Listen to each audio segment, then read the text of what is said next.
Kondisi bangunan sekolah di Kota Palembang masih banyak yang memprihatinkan. Sejumlah ruang belajar tidak lagi layak pakai membuat kegiatan belajar mengajar terganggu.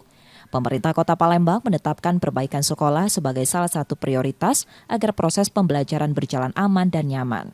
Laporan dari sekolah akan disinkronkan dengan data pokok pendidikan untuk kemudian ditindaklanjuti dalam program perbaikan. Nah, di data di Dapodik itulah yang menjadi dasar perencanaan kami untuk rehab maupun perbaikan-perbaikan di sekolah.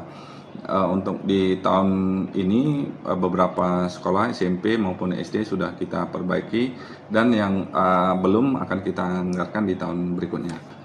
Prioritas untuk perbaikan sekolah-sekolah menjadi hal yang paling utama sehingga satuan pendidikan maupun siswa-siswa nyaman untuk belajar, guru-guru juga bisa memberikan pengetahuan dan ilmunya kepada murid-murid dengan nyaman dan aman.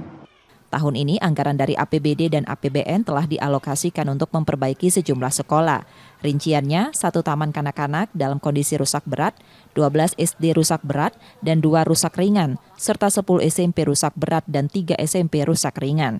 Sekolah yang sudah melapor tetap harus menunggu giliran karena perbaikan dilakukan secara bertahap. Sekolah ini di lantai bawah itu hampir 50 cm masuk ke dalam ruangan kelas. Jadi untuk sarana prasarananya, lemari dan juga yang lain-lain itu ditinggiin pakai meja. Nah terus juga kalau seandainya emang sudah banjir di sekolah ini, siswa nggak bisa sekolah. Semoga saja bukan dari pemerintahan saja, tapi juga kalau bisa dari CSR ataupun juga alumni siswa sini kan sudah melaporkan, karena kan setiap tahun kan Dapodik itu kan diisi dari Dapodik. Selain mengandalkan dana pemerintah, diharapkan dukungan dari pihak swasta maupun CSR, BUMN, dan BUMD agar revitalisasi sekolah bisa lebih cepat. Pada 2026, perbaikan masih akan berlanjut dengan target 64 SD rusak ringan, 35 SD rusak berat, serta 24 SMP rusak ringan dan 7 SMP rusak berat.